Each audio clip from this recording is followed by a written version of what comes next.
ഹരി ഓം. എല്ലാ സജ്ജനങ്ങൾക്കും സസ്നേഹ പ്രണാമം. കൃഷ്ണമന്റെ ഭാഗവത ക്ലാസ്. ഇന്ന് ശ്രീമദ് ഭാഗവതം തൃതീയ സ്കന്ധം 31-ാം അധ്യായം 31-ാമത്തെ ശ്ലോകം മുതൽ ആരംഭിക്കുന്നു. ക്ലാസ് നയിക്കുന്നത് ആചാര്യൻ doctor P V Vishwanathan Namboothiri സാറാണ്. ക്ലാസ് നയിക്കുന്നതിന് സാറിനെ സ്നേഹാദരപൂർവ്വം സ്വാഗതം ചെയ്യുന്നു. നമസ്തേ സാർ. സഹനാവതു സഹനോ ഭുനക്തു സഹ വീര്യം കരവാവഹൈ തേജസ്വിനാവധീതമസ്തു മാ വിദ്വിഷാവഹൈ. ഓം ശാന്തി ശാന്തി ശാന്തി. യം പ്രവ്രജന്തമനുപേതമപേതകൃത്യം ദ്വൈവായനോ വിരഹകാതരയാ ജുഹാവ പുത്രേതി തന്മയതയാ തരവോഭിനേദുസ്തം സർവഭൂതഹൃദയം മുനിമാഹ്നതോസ്മി. സമാദരണീയ എല്ലാ പഠിതാക്കൾക്കും വിനീതമായ പ്രണാമം. തൃതീയ സ്കന്ധം 31-ാം അധ്യായം 31-ാമത്തെ ശ്ലോകം ഇന്ന് ആരംഭിക്കുന്നു. തദർത്ഥം കുരുതേ കർമ്മ യത് ബദ്ധോ യാതി സംഹൃതിം യോനുയാതി ദദത്ക്ലേശം അവിദ്യാ കർമ്മബന്ധനാം.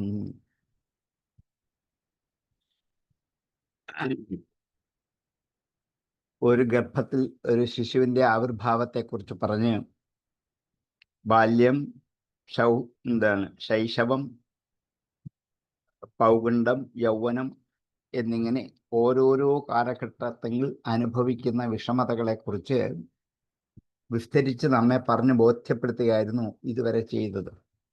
ഗർഭത്തിൽ ജനിക്കുമ്പോൾ മുതൽ മരിക്കുന്നിടം വരെ പലതരത്തിലുള്ള ക്ലേശങ്ങൾ ഓരോരുത്തർക്ക് അനുഭവിക്കേണ്ടി വരും.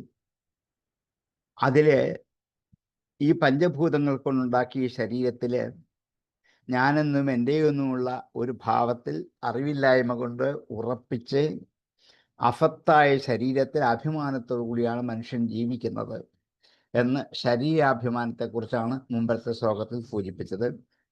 അടുത്ത ശ്ലോകത്തിൽ തദർത്ഥം കുരുതേ കർമ്മ, അതിനുവേണ്ടിയാണ് കർമ്മം ചെയ്തപ്പോൾ.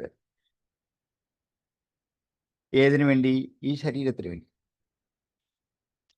യത് ബദ്ധോ യാതി സംഹൃതിം, യാതൊന്നാണോ സംസാരവുമായി ബന്ധിപ്പിക്കുന്നത്.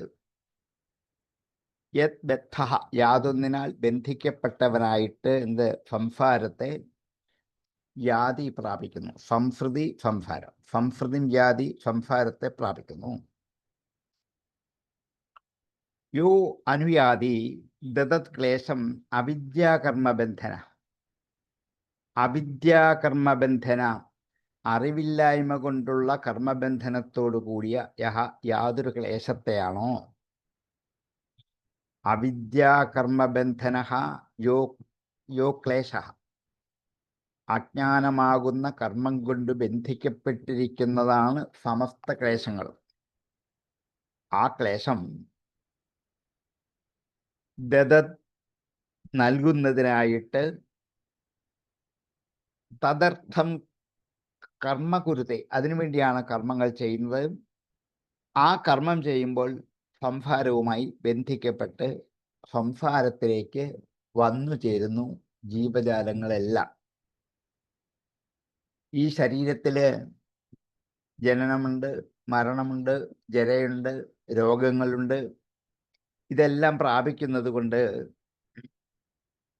ഇതൊക്കെ ജീവാത്മാക്കളെ ദുഃഖിപ്പിക്കുന്നതാണ്. ഈ ശരീരമാണ് പലപ്പോഴും ദുഃഖത്തിന് കാരണം.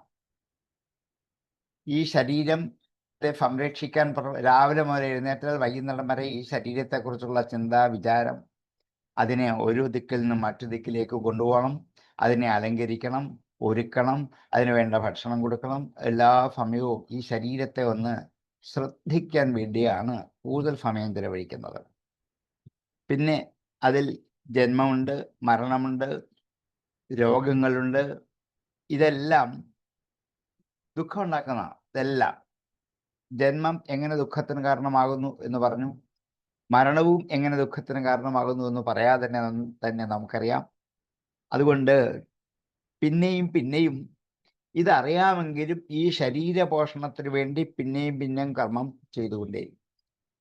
ഇതൊക്കെ അറിയാം, ശരിയാണ്. പക്ഷേ എന്നാലും രാവിലെ എണീക്കുമ്പോൾ മുതൽ ഈ ശരീരത്തെ പരിപോഷിപ്പിക്കാൻ ഇടയ്ക്കിടയ്ക്ക് ഭക്ഷണം കഴിച്ച് വെള്ളം കുടിച്ച് ഒന്നും വേണ്ട എന്നല്ല ഈ പറഞ്ഞതിൻ്റെ അർത്ഥം. ഇല്ലാതിരിക്കാൻ പറ്റില്ല. കാരണം ശരീരം നിലനിന്നെങ്കിൽ ബാക്കിയൊക്കെ നിലനിൽക്കാൻ പറ്റുള്ളൂ. പക്ഷേ ഈ ശരീരത്തെ പരിപോഷിപ്പിക്കുമ്പോൾ അതിനുവേണ്ടി ചെയ്യുന്ന ഓരോ കർമ്മങ്ങൾ, ശരീരത്തിന് വേണ്ടി ചെയ്യുന്ന ഓരോ കർമ്മങ്ങൾ കൊണ്ട് പുണ്യവും പാപവും സമ്പാദിക്കാനേ പറ്റുള്ളൂ. ഒന്നീ പുണ്യം കിട്ടും, അല്ലെ പാപം കിട്ടും. അത് ആ കർമ്മം എല്ലാ ബന്ധനങ്ങളിലേക്ക് കൂട്ടിക്കൊണ്ടിരിക്കുകയുള്ളൂ. അതിൽ നിന്ന് മുക്തി നേടാൻ നമ്മെ സഹായിക്കത്തില്ല. ബന്ധനം കൂടിയാൽ സംസാരവുമായി പിന്നെയും പിന്നെയും ബന്ധിച്ച് കഴിഞ്ഞുകൂടേണ്ടി വരും. അങ്ങനെ ഈ സംസാര ബന്ധനം നിന്ന് വിട്ടുപോവാതെ നാനായോനികളിൽ ശരീരം സ്വീകരിച്ച് ദുഃഖത്തെ അനുഭവിക്കാൻ മനുഷ്യൻ ബാധ്യസ്ഥനാണ് എന്ന് ബോധ്യപ്പെടുത്തുകയാണ്. ശരീരത്തിന് വേണ്ടി മാത്രമാണ് കർമ്മം ചെയ്യുന്നതെങ്കിൽ ഈ ശരീരം അത്ര ശ്രദ്ധിക്കേണ്ട. അതിൻ്റെ ജീവൻ കിടക്കാൻ വേണ്ടി മാത്രം ഇടയ്ക്കിടയ്ക്ക് എന്തെങ്കിലും ഭക്ഷണം കഴിക്കുക, അത്രയല്ലേ വേണ്ടു. ഇതിപ്പോൾ ശരീരത്തെ പരിപോഷിപ്പിക്കാൻ വേണ്ടി വിദഗ്ധമായ ഭക്ഷണം നോക്കി പല ദിക്കിലേക്കും സഞ്ചരിച്ച് പലയിടത്തുനിന്ന് കിട്ടി, അതുപോരാ ഇതുപോരാ എന്നിങ്ങനെ അന്വേഷിച്ച് അത് കഴിച്ചാൽ ക്ഷീണിക്കും, ഇത് കഴിച്ചാൽ നന്നാകും എന്നൊക്കെ പറഞ്ഞ് ശരീരം നന്നാക്കാനുള്ള ഭക്ഷണം തപ്പി നടന്നരഞ്ഞ് വിഷമിച്ച് ജീവിതത്തിൻ്റെ ഒരു പകുതി ഭാഗത്തോളൂ അങ്ങനെ ചിലവഴിക്കുകയാണ് മനുഷ്യൻ ചെയ്യുന്നത്. അത്രയും അതിനുവേണ്ടി വേണ്ട എന്നേ പറഞ്ഞുള്ളൂ. എങ്ങനെയൊക്കെ ചെയ്താലും ഈ ശരീരം അവസാനം ശീലത്തായി ക്ഷയിച്ചു പോകാനുള്ളതാണ്. പക്ഷെ അതുവരെ നിലനിൽക്കണം. അതുവരെ അതിന് രോഗം ഉണ്ടാവാതെ, എന്താ ക്ലേശമുണ്ടാവാതെ. കാരണം ഞാൻ ഇരിക്കേണ്ടത് ഈ ശരീരത്തിലാണ്. എൻ്റെ ഒരു പീഠമാണ്, ആസ്ഥാനമാണ് ഈ ശരീരം. അതില്ലാതിരിക്കാൻ പറ്റില്ല. അത് ഒടിഞ്ഞു പോവാതെ സൂക്ഷിച്ച് നിലനിർത്തേണ്ട ആവശ്യകത എനിക്കുണ്ട്. പക്ഷെ അതിലെ ആഡംബരങ്ങളും അലങ്കാരങ്ങളും കൊണ്ട് നിറച്ച് അതിനുവേണ്ടി മാത്രമാണ് ജീവിതം എന്ന് ധരിച്ചാൽ ചെയ്യുന്ന സമസ്ത കർമ്മങ്ങളും ബന്ധനമായി അത് സംസാര ജീവിതത്തിലേക്ക് പിന്നെയും പിന്നെയും എത്തിക്കും എന്നൊരു ഓർമ്മിച്ചു കൊണ്ടുവേണം ഈ ശരീര പരിപോഷണം എന്ന് പറഞ്ഞത് മാത്രമേ ഉള്ളൂ. തദർത്ഥം ഗുരുതേ കർമ്മം യത് ബദ്ധോയാതി സംസൃതിം യോനിയാതി ദദത് ക്ലേശം അവിദ്യാകർമ്മബന്ധനം. അവിദ്യാകർമ്മബന്ധനഃ യഹ ക്ലേശം ദദത് തദർത്ഥം കർമ്മ കുരുതേ യത് ബദ്ധഃ സംസൃതിം യാതി. തദർത്ഥം കുരുതേ കർമ്മ യത് ബദ്ധോ യാതി സംസൃതിം യോനിയാതി ദദത് ക്ലേശം അവിദ്യാകർമ്മബന്ധനം. തദർത്ഥം കുരുതേ കർമ്മ യത് ബദ്ധോ യാതി സംസൃതിം യോനിയാതി ദദത് ക്ലേശം അവിദ്യാകർമ്മബന്ധനം. യദ്യഫദ്ഭിഃ പഥിഃ പുനഃ ശിഷ്ണോദരകൃതോദ്യമൈ ആസ്ഥിതോ രമതേ ജന്തുസ്തമോ വിശതി പൂർവവത്. യദി അഫദ്ഭിഃ, അഫത്തുകളാൽ, അഫത്തുകളുടെ പഥി വഴിയിൽ, പുനഃ വീണ്ടും, അഫത്തുകളുടെ വഴിയിൽ വീണ്ടും വീണ്ടും ഇരിക്കുന്നവനായിട്ട്, ആസ്ഥിതനായിട്ട്, ശിഷ്ണ ഉദരകൃത ഉദ്യമൈഹി, ശിഷ്ണത്തെയും ഉദരത്തെയും സന്തോഷിപ്പിക്കാനുള്ള പരിശ്രമത്തോടു കൂടി. ശിഷ്ണം ജനനേന്ദ്രിയമാണ്. ആ ജനനേന്ദ്രിയത്തെയും വയറിനെയും സംരക്ഷിക്കാൻ വേണ്ടി, അതിൽ നിന്ന് കിട്ടുന്ന ആനന്ദം അനുഭവിക്കാൻ വേണ്ടി മാത്രമാണ് ജീവിതം എന്ന് ധരിച്ച് അതിൻ്റെ പരിശ്രമങ്ങളോടുകൂടി അഫത്തുക്കളുടെ മാർഗത്തിലിരിക്കുന്നവനായിട്ട് അവിടെ രമിക്കുകയാണ് എങ്കിൽ ശിഷ്ണോദരകൃതോദ്യമൈഹി ആസ്ഥിതഃ യദി രമതേ, അതിൽ രമിക്കുകയാണെങ്കിൽ ജന്തുഹു തമോ വിശതി പൂർവവത്. അങ്ങനെയെങ്കിൽ ആ മനുഷ്യൻ നേരത്തെ പോലെ തമസ്സിലേക്ക്, അജ്ഞാനത്തിലേക്ക് പ്രവേശിച്ച് സംസാര ബന്ധനത്തിന് വീണ്ടും വീണ്ടും കാരണമായി തീരും. ജന്തു സഹജമായ ആനന്ദത്തിൽ ഒന്നാണ് ശിഷ്ണം കൊണ്ട് അനുഭവിക്കുന്ന സ്ത്രീ വിഷയഭോഗങ്ങൾ കൊണ്ടുള്ള സുഖം. പിന്നെ ഭക്ഷണം കഴിക്കുമ്പോൾ വയറ് നിറയുമ്പോൾ ഉണ്ടാകുന്ന ഒരു സുഖം, ആനന്ദം. ഇത് രണ്ടും ഇതിനെ രണ്ടിനെയും സന്തോഷിപ്പിക്കാൻ ആണ് അന്തിമ നിമിഷം വരെ നമ്മൾ പരിശ്രമിച്ചു കൊണ്ടിരിക്കുന്നത് എങ്കിൽ അത് അസത്തുക്കളുടെ മാർഗത്തിൽ ഇരുന്നിട്ട് അങ്ങനെ രമിക്കുകയാണെങ്കിൽ നേരത്തെ പോലെ ഈ അജ്ഞാനമാകുന്ന അന്ധകാരത്തിലേക്ക് പ്രവേശിക്കുക തന്നെ ചെയ്യും. അതിൽ നിന്നും വിടുതൽ നേടണം എന്ന് ഇത് വേണ്ടെന്ന് പറഞ്ഞില്ല, അതിനുവേണ്ടി മാത്രമാണ് ജീവിതം എന്നില്ല. ഇതുകൊണ്ട് കിട്ടുന്ന ആനന്ദം അനുഭവിക്കാനുള്ള കാലഘട്ടങ്ങൾ അനുഭവിക്കാം. അത് കഴിയുമ്പോൾ അത് കുറച്ച് കൊണ്ടുവരാൻ ശ്രമിക്കണം എന്ന് ബോധ്യപ്പെടുത്തുന്നേ ഉള്ളൂ. യദ്യഫദ്ഭിപ്പഥി പുനഃശിഷ്ണോദരഗതോദ്യമൈം ആസ്ഥിതോരമതേ ജന്തുസ്തമോ വിശതി പൂർവവദ. പുനഃ ശിഷ്ണോദരഗതോദ്യമൈഃ അഫദ്ഭിഃ പഥി ആസ്ഥിതഃ യദി രമതേ പൂർവവത് തമഃ വിശതി. യദ്യഫദ്ഭിപ്പഥി പുനഃ ശിഷ്ണോദരഗതോദ്യമൈം ആസ്ഥിതോ രമതേ ജന്തുസ്തമോ വിശതി പൂർവവത്. യദ്യഫദ്ഭിപ്പഥി പുനഃ ശിഷ്ണോദരഗതോദ്യമൈം ആസ്ഥിതോ രമതേ ജന്തുസ്തമോ വിശതി പൂർവവത്. സത്യം ശൗചം ദയാ മൗനം ബുദ്ധിശ്രീഹ്രീയശക്ഷമാം ശമോദമോ ഭഗശ്ചേതി യത്സംഗാദ്യാദിസംക്ഷയം. തേഷ്വശാന്തേഷു മൂഢേഷു ഖണ്ഡിതാത്മസു സാധിഷു സംഗം ന കുര്യാച്ഛോഷേഷു യോഷിത് ക്രീഡാമൃഗേഷു ച. ന തഥാഫ്യഭവേന്മോഹോ ബന്ധശ്ച അന്യപ്രസംഗതാം യോഷിത് സംഗദ്യഥാ പുംസോ യഥാ തത്സംഗസംഗതാം. സത്യം ശൗചം ദയാ മൗനം ബുദ്ധി ശ്രീഃ ഹ്രീ യശഃ ക്ഷമ ശമം ദമം ഭഗഃ ച ഇതി എന്നിങ്ങനെയുള്ളവർ എല്ലാം. സത്യം എന്ന് പറഞ്ഞാൽ ഉള്ളതിനെക്കുറിച്ച് പറയുന്നതാണ്. സത്തായ വസ്തുവിനെ കുറിച്ച് പറയുന്നതാണ് സത്യം. ഈ പ്രപഞ്ചത്തിൽ സത്തായ വസ്തു ഒന്നു മാത്രമേ ഉള്ളൂ, ഈശ്വരൻ മാത്രം. ബാക്കിയൊക്കെ അസത്തുകളാണ്. അസത്തുകളെ കുറിച്ച് പറയുന്നതിന് സത്യം എന്ന് പറയാൻ പറ്റില്ല, അത് അസത്യങ്ങളാണ്. അതുകൊണ്ട് യഥാർത്ഥമായ സത്യം പറയുന്ന, ഉള്ള കാര്യം പറയുന്ന സത്യവും. ശൗചം ശുദ്ധിയാണ്, ബാഹ്യശുദ്ധിയും ആഭ്യന്തരശുദ്ധിയും. ശരീരാദികളായ അവയവങ്ങൾ ശുദ്ധമാകണം, ഇന്ദ്രിയങ്ങൾ ശുദ്ധമാകണം, മനസ്സും ശുദ്ധമാകണം. ശൗചം. പിന്നെ ദയുണ്ടാകണം. ദയ കാരുണ്യമാണ്. അന്യരുടെ ദുഃഖം കാണുമ്പോൾ അതെങ്ങനെങ്കിലും പരിഹരിച്ച് കിട്ടണം എന്നുള്ള ചിന്തയുടെ പേരാണ് കാരുണ്യം. മറ്റൊരാളുടെ വിഷമം കാണുമ്പോൾ ഈശ്വര അയാളെ ഈ ദുഃഖത്തിൽ നിന്ന് കരകയറ്റണേ എന്നുള്ള ചിന്ത മനസ്സിലുണ്ടായാൽ അതിൻ്റെ പേരാണ് ദയ. മൗനം എന്ന് വെച്ചാൽ മിണ്ടാതിരിക്കലല്ല, അങ്ങനത്തെ ധാരണ നമുക്കുണ്ട്.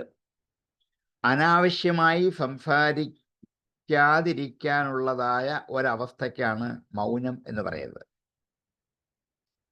വേണ്ടാത്തത് പറയാതിരിക്കുക. വേണ്ടത് പറഞ്ഞാൽ അത് മൗനം അല്ല, വാക്കിനെ അടക്കി നിർത്താൻ പറ്റണം, അതാണ് മൗനം. ഒന്നും മിണ്ടാതിരിക്കൽ അല്ല. നാമം ജപിക്കാം, നല്ല കാര്യങ്ങൾ പറയാം, അത് മൗനവ്രതത്തിന് തടസ്സം അല്ല. നമ്മൾ ഇന്ന് ധരിച്ചത് മിണ്ടാതിരിക്കണം എന്ന് മാത്രമാണ്. അതുപോലെ ബുദ്ധി വിചാരശക്തിയാണ്. കാര്യാകാര്യങ്ങളെക്കുറിച്ച് ചിന്തിക്കാൻ, വിചാരിക്കാനുള്ള ശക്തിയാണ്. ശ്രീ ഐശ്വര്യമാണ്, ഹ്രീ ലജ്ജയാണ്, യശഫ് കീർത്തിയാണ്, ക്ഷമ സഹിക്കാനുള്ള ശക്തിയാണ്, ശമം അന്തരിന്ദ്രിയങ്ങളെ അടക്കി നിർത്തലാണ്, ദമം ബാഹ്യേന്ദ്രിയങ്ങളെ അടക്കി നിർത്തലാണ്, ഭഗവത് ഭക്തിയാണ്. ഈ ഗുണങ്ങൾ, ഇത്രയും ഗുണങ്ങൾ സത്യം, ശൗചം, ദയ, മൗനം, ബുദ്ധി, ശ്രീ ഹ്രീ യശ ക്ഷമ ശമോ ദമോ ഭഗശ്ചേതി ഏത് സംഗാത് യാതി സംക്ഷയം.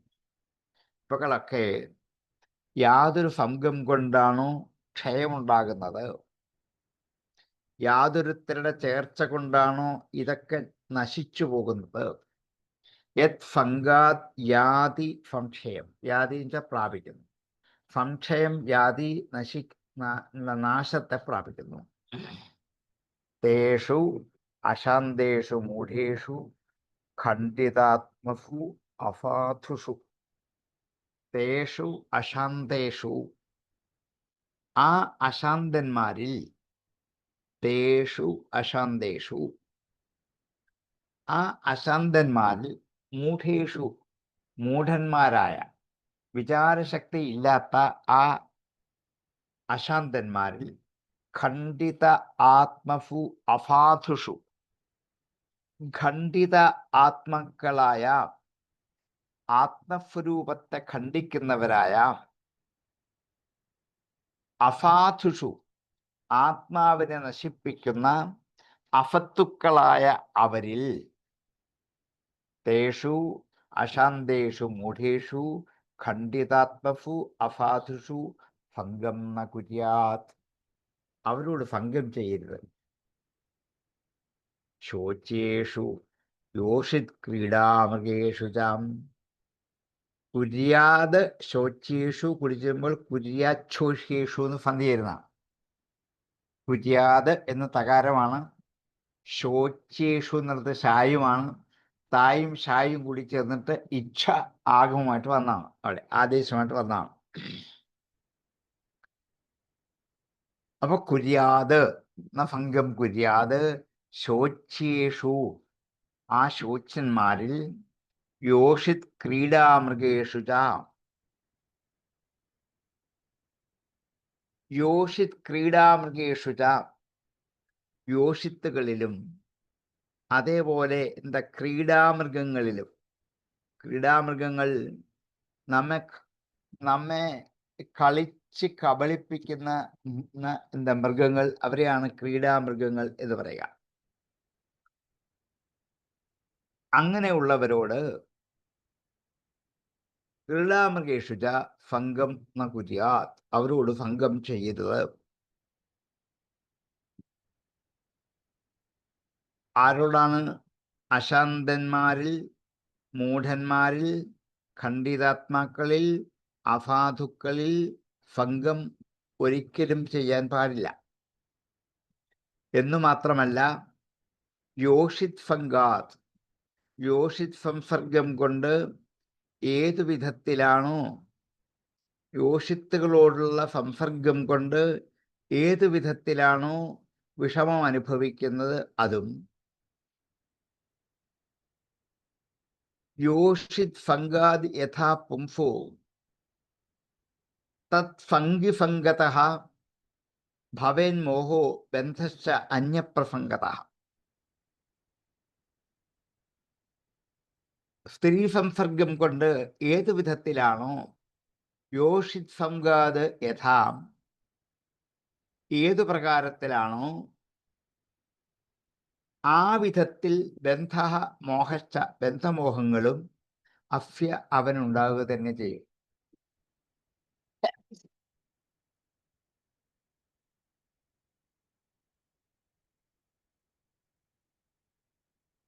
സ്ത്രീകളുടെ കളിക്കോപ്പുകൾ എന്ന പോലെയാണ് അധീനായിരിക്കുന്നത്. സ്ത്രീകളുടെ കയ്യിലോ കുട്ടികളുടെ കയ്യിലോ അല്ലെങ്കിൽ നമ്മുടെ കയ്യിലോ ഇരിക്കുന്ന കളിക്കോപ്പുകൾ, അതിന് നമ്മൾ അധീനരായിട്ട് മാറും. കാരണം ഇത് ക്രീഡാമൃഗം എന്ന് വെച്ചാൽ കളിക്കുകയും നമ്മെ കബളിപ്പിക്കുകയും ചെയ്യും. രണ്ടിനും ഉപകരിക്കുന്നതാണ്. വിഷയങ്ങൾ നശ്വരമാണെന്നുള്ള വിവേകമില്ലെങ്കിൽ സ്ത്രീകൾ കയ്യിലിരിക്കുന്ന കളിക്കോപ്പുകൾ പോലെ അവർക്ക് അധീനമായിരിക്കുന്ന അശാന്തങ്ങളായ ഭംഗം നിമിത്തം നശിക്കുക തന്നെ ചെയ്യും. അതുകൊണ്ടാണ് യോഷിത് ക്രീഡാമൃഗേഷു ച ഭംഗം ന കുര്യാത്. യോഷിത്തുകളോടും ക്രീഡാമൃഗങ്ങളോടും ഭംഗത്ത് ചെയ്യരുത്. അശാന്തന്മാരോടും മൂഢന്മാരോടും ഖണ്ഡിതാത്മാക്കളോടും അസാധുക്കളിലും ഭംഗം അവിടെ ചെയ്യരുത്. ചെയ്താൽ ഈ മുകളിൽ പറഞ്ഞ ഗുണങ്ങളൊക്കെ സംക്ഷയം വ്യാധി, അതൊക്കെ ക്ഷയിച്ചു പോവുകയുള്ളൂ. ഇതൊന്നും നിലനിർത്താൻ പറ്റാതാകും. ന തഥാഫ്യ ഭവേൻ മോഹോ ബന്ധശ്ച അന്യപ്രസംഗത.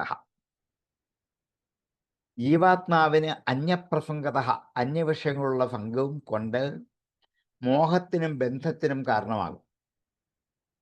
മോഹോ ബന്ധശ്ച ഭവേത്, മോഹവും ബന്ധവും ഉണ്ടാവുക തന്നെ ചെയ്യും. എന്തുകൊണ്ടാണ്? അന്യപ്രസംഗത, മറ്റുള്ള വിഷയങ്ങളിലേക്ക് കടന്നുകൂടുന്നത് കൊണ്ട് ആ വിഷയങ്ങളോട് സംഘമുണ്ടാകും. സംഘമുണ്ടായാൽ അതുമായിട്ട് ബന്ധിക്കപ്പെടും. അതുകൊണ്ട് യോഷിത് സംഘാത്, സ്ത്രീകളോടുള്ള ആ ഉള്ള ബന്ധത്തിൽ നിന്നും ആ അത്യാസക്തർ ആവാതിരിക്കണം. ആസക്തിയുമാവാം, അത്യാസക്തി ആവാതിരുന്നാൽ അത്യാസക്തരോട് കൂടിയിരിക്കുന്ന ജനങ്ങളോടുള്ള ചേർച്ച കൊണ്ട് വിവേകവും പോകും, ബന്ധവും ഉണ്ടാവില്ല. അതുകൊണ്ട് ആയ സ്ത്രീജനങ്ങളോട് സംസർഗം ചെയ്യരുത് എന്ന്. എല്ലാ സ്ത്രീകളെയും അല്ല, എന്താണ്, വിഷയത്തോട് ആസക്തി കൂടിയിരിക്കുന്ന സ്ത്രീകളോട് സംസർഗമരുത്. അല്ലാത്ത സ്ത്രീകളുമായി സംസർഗത്തിന് നിരസില്ല. ആവാം, എല്ലാ സ്ത്രീകളും ഒരുപോലെ ആവണം എന്നില്ല. ചിലർക്ക് അത്യാസക്തി കൂടുതലാണ് ഈ വിഷയങ്ങളോട്. അവരുള്ള ആസക്തി കുറച്ചു കൊണ്ടുവരിക തന്നെ ചെയ്യണം. അല്ലെങ്കിൽ നമ്മുടെ ആസക്തിയും വർദ്ധിച്ചു വലുതായി അത് അപകടത്തിലേക്ക് തിരിയുള്ളൂ. ഇതേപോലെ പുരുഷന്മാർക്കും സംഭവിക്കാം, രണ്ടുപേർക്കും ഉണ്ട്. അങ്ങനെയുള്ള പുരുഷന്മാരുടെ സംഘവും സ്ത്രീകൾ ഉപേക്ഷിക്കണം.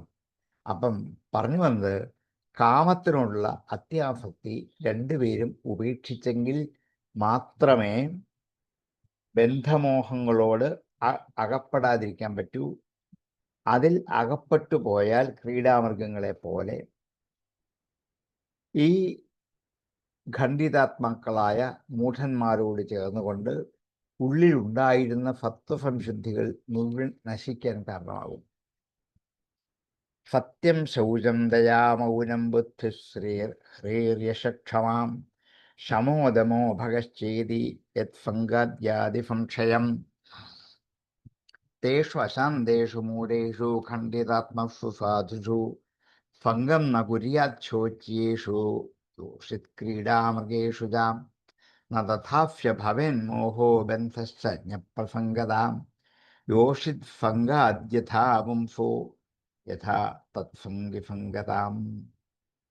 സത്യം, ശൗചം, ദയ, മൗനം, ബുദ്ധി, ശ്രീ, ഹ്രീ, യശഃ, ക്ഷമ, ശമ, ദമ, ഭഗ ഇതി യത് സംഗാത് സംക്ഷയം യാതി പുംസഃ യോഷിത് യഥാ തഥാ ബന്ധഃ മോഹശ്ച അസ്യ ഭവേത് തത്സംഗസംഗതഃ യഥാ തഥാ അന്യപ്രസംഗതഃ ന ഭവേത് അശാന്തേഷു മൂഢേഷു ഖണ്ഡിതാത്മസു അസാധുഷു തേഷു സംഗം ന കുര്യാത്. സത്യം, ശൗചം, ദയാ, മൗനം, ബുദ്ധിശ്രീർ ഹ്രീര്യക്ഷമാം ശമോദമോ ഭഗശ്ചേതി യത് സംഗാദ്യാദി സംശയം തേഷു അശാന്തേഷു മൂഢേഷു ഖണ്ഡിതാത്മസു സാധുഷു സംഗം ന കുര്യാച്ഛോച്യേഷു യോഷിത് ക്രീഡാമൃഗേഷു ജാം ന തഥാഫ്യ ഭവേന്മോഹോ ബന്ധശ്ച അന്യപ്രസംഗതാം യോഷിത് സംഗാദ്യഥാ പുംസോ യഥാ തത്സംഗിസംഗതാം. പ്രജാപതി സ്വം ദുഹിതരം ദൃഷ്ട്വാ തദ്രൂപധർഷിതാം രോഹിത് ഭൂതാം സോ അന്വധാവത് വൃക്ഷരൂപീ ഹതത്രപാം. അതിനൊരു ഉദാഹരണം പറയുകയാണ്. ആർക്കും അടക്കാനാവാത്തതാണ് കാമം എന്ന് കാണിക്കാൻ മറ്റൊരു ഉദാഹരണം പറയുകയാണ്. പ്രജാപതി, ബ്രഹ്മാവ്, സ്വാം ദുഹിതരം ദൃഷ്ട, സ്വന്തം മകളെ കണ്ടിട്ട് തദ്രൂപധർഷിത, അവളുടെ സൗന്ദര്യത്തിൽ മോഹിതനായിട്ട് സരസ്വതിയെ സൃഷ്ടിച്ചു.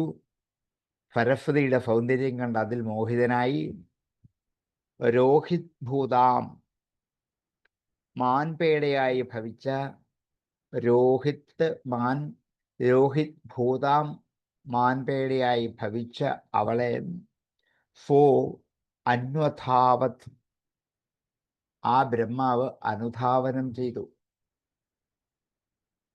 പിതാവ് തന്നോട് കാണിക്കുന്ന ഈ പ്രേമലാലഭതകൾ കണ്ടപ്പോൾ അവൾ പെട്ടെന്ന് തന്നെ രൂപം മാറി ഒരു മാൻപേടയുടെ രൂപം ധരിച്ചു. ഇനിയും പ്രശ്നം ഉണ്ടാവില്ലല്ലോ.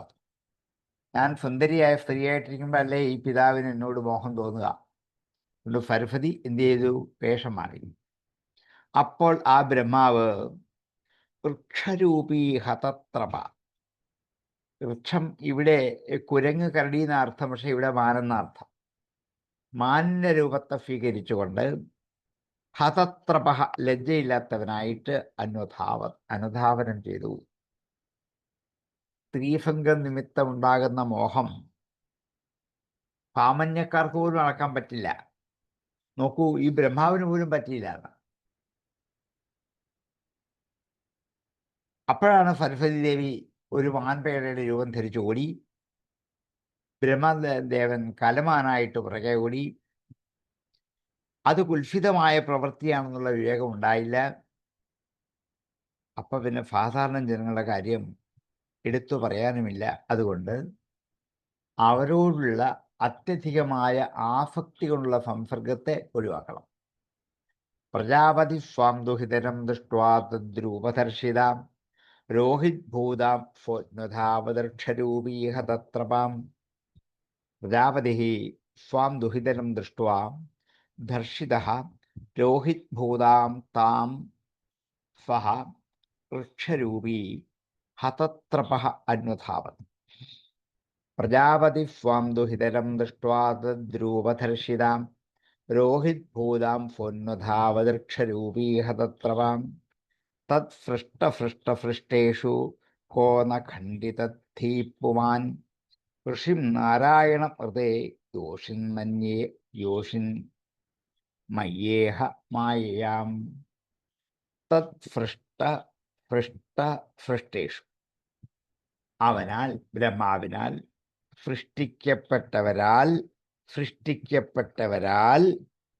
തത് സൃഷ്ടേഷു, ബ്രഹ്മദേവൻ സൃഷ്ടിച്ചതാണ് മരീച്യാദികളായ പ്രജാപതിമാർ. അവരുടെ സൃഷ്ടിവർഗത്തിൽ ഉൾപ്പെട്ടിരിക്കുന്ന ഏതൊരു പുരുഷനാണ് സ്ത്രീരൂപത്തിലിരിക്കുന്ന മായ കൊണ്ട് ക്ഷോഭിക്കപ്പെടാതിരിക്കുന്നത് എന്ന് കാണിക്കാൻ വേണ്ടിയാണ്. അങ്ങനെ ആ വംശത്തിലുണ്ടായ മായയെ ജയിച്ച ഒരാളുണ്ട്. അദ്ദേഹം കോ ന ഖണ്ഡിതധീ പുമാൻ. ആരാണ് ഖണ്ഡിതധിയായ ആ പുരുഷൻ? അവ ബ്രഹ്മാവിനാൽ സൃഷ്ടിക്കപ്പെട്ടവരാൽ സൃഷ്ടിച്ച ഖണ്ഡിതധിയായ യാതൊരു പുരുഷനാണോ, ഖണ്ഡിക്കപ്പെടാത്ത ബുദ്ധിയോടുകൂടിയവനായ യാതൊരുവൻ, ആരാവൻ? ഋഷിം നാരായണം ഋതേ. നാരായണ ഋഷിയെ കൂടാതെ, ഋതയെ കൂടാതെ, ഋഷിം നാരായണം ഋതേ, നാരായണം ഋഷിം ഋതേ, നാരായണ ഋഷിയെ കൂടാതെ യോഷിത് മൈ ഇഹ മയ, യോഷിത്ത് സ്ത്രീകൾ, ഇഹ ഈ ലോകത്തിൽ സ്ത്രീരൂപമായ മായയാൽ ഖണ്ഡിക്കപ്പെടാത്ത ബുദ്ധിയോട് കൂടിയവരുണ്ട്. ഇത് പറ്റുമോ ആർക്കെങ്കിലും?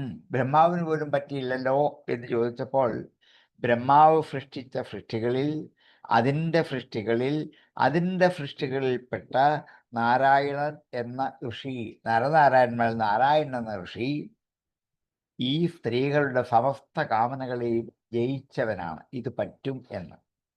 അതിനും ഭാഗവത്തിൽ ആ കഥ വരും. ആയിരക്കണക്കിന് സുന്ദരിമാരെ ചുറ്റും നിർത്തിയിട്ട് ഇന്ദ്രൻ ഇദ്ദേഹത്തിന് തപസ് മുടക്കാൻ വേണ്ടി ആവോളം പരിശ്രമിക്കും. അപ്പോൾ അവരുടെ ലാലഭതകൾ അകപ്പെടാതെ ഈ ഋഷി തൻ്റെ തുടയിലൊന്നടിച്ച് ഈ ആയിരക്കണക്കിന് സ്ത്രീകളെക്കാൾ സുന്ദരിയായ ഉർവശി സൃഷ്ടിച്ച് കാണിച്ചു കൊടുത്തു. ഊരുവിൽ നിന്നും ഉണ്ടായ സ്ത്രീകളാൽ വശീകരിക്കപ്പെട്ടവൻ ഉർവശി. ആ ഉർവശിയെ സൃഷ്ടിച്ചപ്പോൾ മറ്റവരെല്ലാം സൗന്ദര്യക്കുറവ് കൊണ്ട് ഓടിപ്പോയി എന്നാണ്. അങ്ങനെ ഏത് സൗന്ദര്യത്തെയും ജയിക്കാനുള്ള സൗന്ദര്യം ഉള്ളിൽ കൊണ്ടു നടക്കുന്ന നാരായണ ഋഷി ഒരിക്കലും കാമവശംവദൻ ആയിട്ടില്ല. അങ്ങനെ പറ്റും എന്നൊരു ഉദാഹരണം കൊണ്ട് കാണിച്ചാണ്.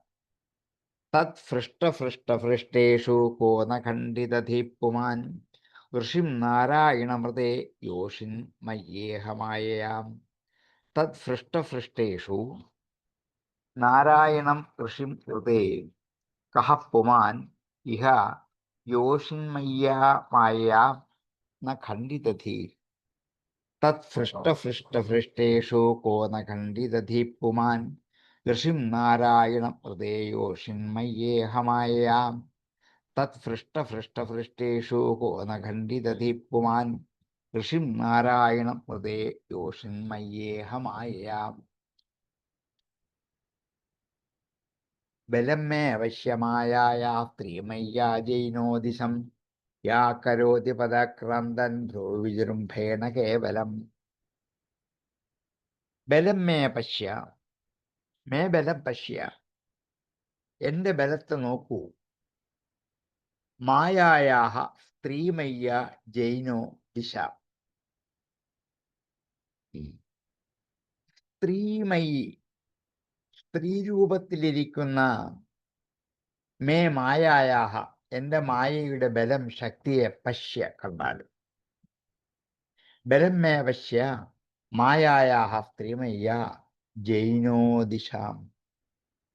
ദിക്കുകളെ ജയിച്ചവരെ, യാ കരോതി, യാതൊരു മായയാണോ ചെയ്യുന്നത്, പദക്രാന്തൻ ധ്രുവ് വിജൃംഭേണ കേവലം. പദാക്രാന്തന്മാരെ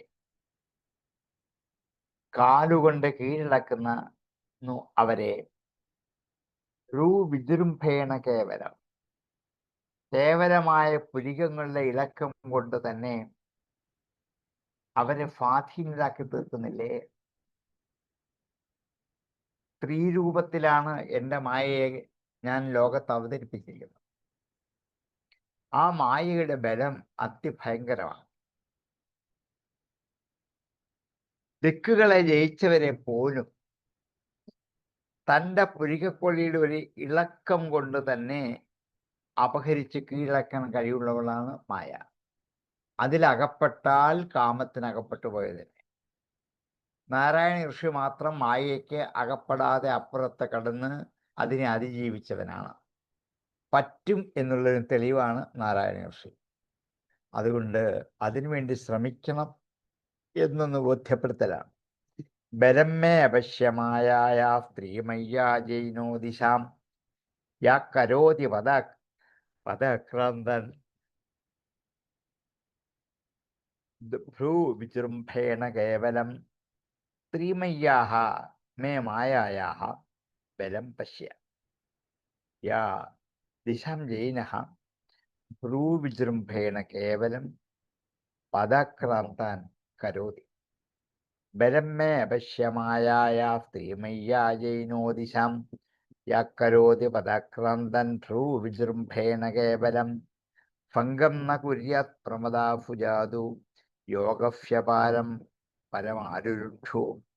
തത്സേവയാ പ്രതിലബ്ധാത്മലാഭോ വദന്തിയ നിരയദ്വാരമുഷ്യം. ഭംഗം ന കുര്യാത് പ്രമദാഫു ജാതു, ജാതു ഒരിക്കലും, പ്രമദാഫു സ്ത്രീകളിൽ, ഭംഗം ന കുര്യാത്. ഇത് കേട്ടാൽ തോന്നും സ്ത്രീകളോട് ഒരിക്കലും ചർച്ച ചെയ്യരുത്, പിന്നെ എന്തിനാണ് സ്ത്രീകളെ സൃഷ്ടിച്ചത്. അടുത്ത വരികൾ വായിക്കണം. സ്ത്രീ സ്വാതന്ത്ര്യമർഹതി എന്നുള്ളത് ഒരു വരി മാത്രം വായിച്ചിട്ട് കോലാഹലം ഉണ്ടാക്കുന്ന പോലെയാണ്. ഭംഗം കുര്യാത് പ്രമദാഫു ജാതു, ആരെ യോഗവ്യപാരം പരമാരുരുക്ഷു. യോഗത്തിൻ്റെ മറുകരയിലേക്ക് കയറാൻ ആഗ്രഹിക്കുന്നവർ, അവരുടെ കാര്യമാണ്. എല്ലാവരും വേണമെന്ന് പറഞ്ഞില്ല. യോഗവ്യപാരം, പാരം എന്ന് വെച്ചാൽ അക്കര, മറുകര. അത് പരം, ഏറ്റവും ഉത്കൃഷ്ടമായ ആ കരയ്ക്ക് ആരുരുക്ഷുഹു, ആരോഹിതമിച്ചു, കയറാൻ ആഗ്രഹിക്കുന്നവൻ. യോഗത്തിൻ്റെ മറുകരയിൽ കയറിയിരിക്കാൻ ആഗ്രഹിക്കുന്ന ഒരു പരമയോഗികൾ ഒരിക്കലും സ്ത്രീകളുമായി ഭംഗത്തെ ചെയ്യരുത്. അതിനു മുമ്പ് വരെ ആവാം, അതിന് വിരോധം പറയല്ല. ആരും ഒരു സ്ത്രീകളോടും ഭംഗം ചെയ്യരുത് എന്നല്ല പറഞ്ഞത്. തത് സേവയാം, ആ സ്ത്രീ സേവ കൊണ്ട് പ്രതിലബ്ധാത്മലാഭവും, ആ സ്ത്രീ സേവ കൊണ്ട് കിട്ടിയിരിക്കുന്ന ആത്മലാഭത്തോടു കൂടിയവൻ പോലും വിട്ടുപോകും. വദന്തി യാ നിരയദ്വാരം അഫ്യ, യാതൊരുത്തരെയാണോ നരകത്തിന്റെ വാതിലാണ് എന്ന് പറയുന്നത്,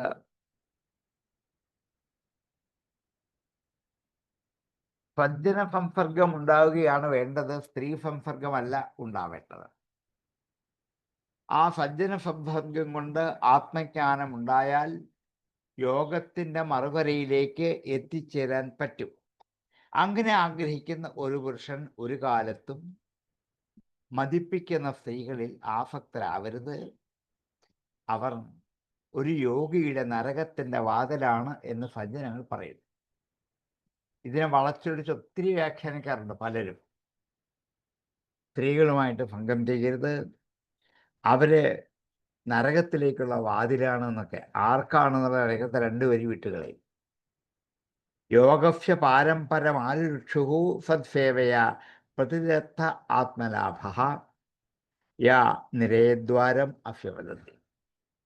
അവരാണ് ഈ സ്ത്രീകൾ നരകത്തിലേക്കുള്ള വാതിലാണ് എന്ന് പറയാൻ കാരണം. അല്ലാതെ എല്ലാവർക്കും അങ്ങനെയല്ല, ആവണമെന്നില്ല, ആവരുത് എന്നുദ്ദേശിച്ചു തന്നെയാണ്.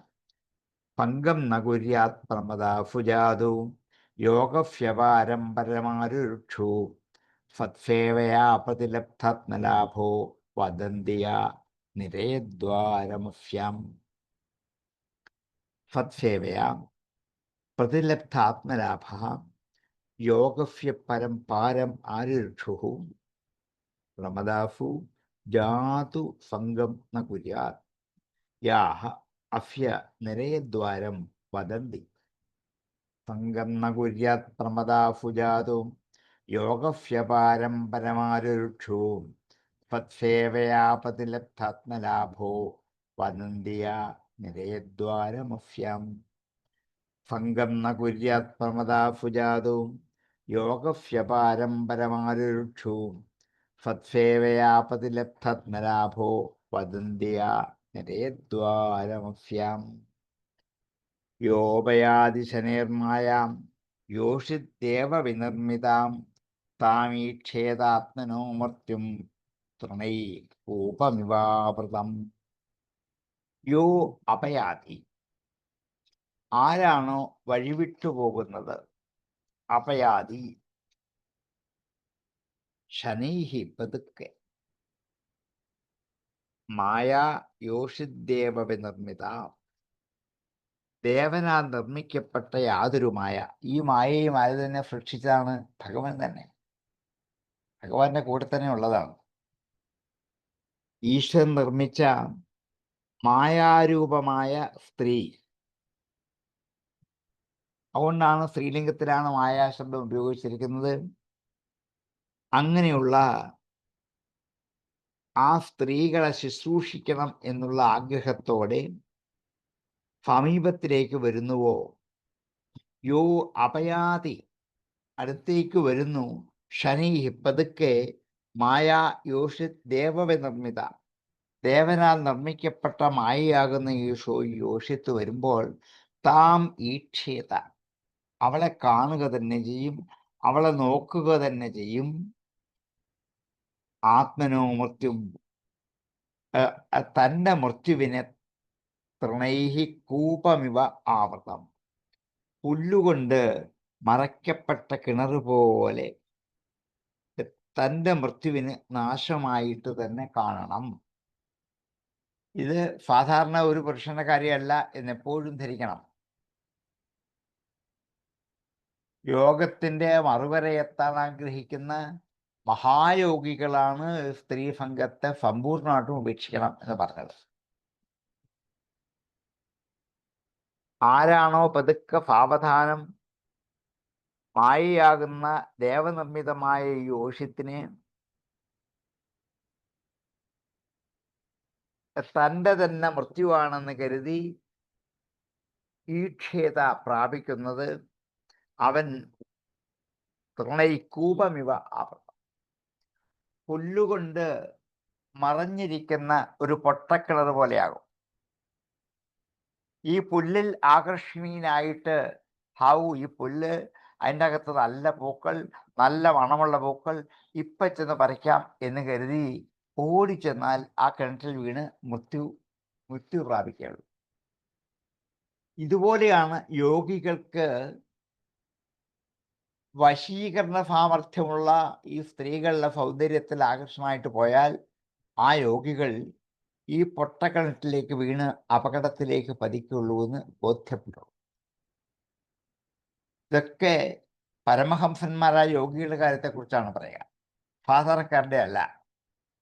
യോപയാതി ശനേർമായാം യോഷിദ്ദേവ വിനിർമ്മിതാം താമീക്ഷേതാത്മനോ മൃത്യും പ്രണയിക്കൂപമിവാവൃതം ദേവനിർമ്മിതാം യാ മായാം യോഷിത് ശനൈഃ ഉപയാതി താം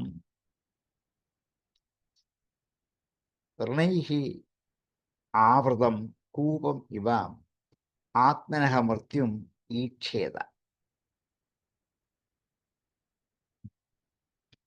യോപയാതി ശനേർമായാം യോഷിദ്ദേവ വിനിർമ്മിതാം താമീക്ഷേതാത്മനോ മൃത്യും പ്രണയിക്കൂപമിവാവൃതം യോപയാതി ശനേർമായ യോഷിദ്ദേവ വിനിർമ്മിതാം താമീക്ഷേതാത്മനോ മൃത്യും പ്രണയിക്കൂപമിവാവൃതം യോപയാതി ശനേർമായ യോഷിദ്ദേവ വിനിർമ്മിതാം താമീക്ഷേതാത്മനോ മൃത്യും പ്രണയിക്കൂപമിവാവൃതം. അതുകൊണ്ട് സ്ത്രീസംഘത്തിൽ നിന്നും മഹായോഗികൾ, യോഗാവസ്ഥയിലേക്ക് കടന്നു കയറാൻ ആഗ്രഹിക്കുന്നവർ ആ സംഘത്തെ പതുക്കെ പതുക്കെ ഒഴിവാക്കി ത്യജിച്ച് ലക്ഷ്യത്തിലേക്ക് എത്താൻ നോക്കണം. അല്ലെങ്കിൽ വീണ്ടും വീണ്ടും അതിൽ ആകർഷകരായിട്ട് സ്ത്രീസുഖങ്ങൾ കാംക്ഷയുണ്ടായിട്ട് അതിൽ ദുഃഖം അനുഭവിച്ച് വിവേകമില്ലാത്തവനായിട്ട് ഒരു ജന്മം മുഴുവൻ പാഴാക്കി കളയേണ്ടി വരും. അതുകൊണ്ട് ആർക്കെങ്കിലും പരമയോഗാവസ്ഥയിലേക്ക് നീങ്ങണമെന്ന് ആഗ്രഹിക്കുന്നെങ്കിൽ അപ്പോൾ അമിതമായ സ്ത്രീസംഘത്തെ ഉപേക്ഷിക്കുക തന്നെ ചെയ്യണം എന്ന് വ്യക്തമാക്കിക്കൊണ്ടാണ് ഈ ശ്ലോകം അവിടെ ഉപസംഹരിക്കുന്നത്. യോപയാതി ശനൈർമായായോഷിദ്ദേവ വിനിർമ്മിതാം താമീക്ഷേതാത്മനോ മൃത്യും പ്രണയിക്കൂപമിവാവൃതം.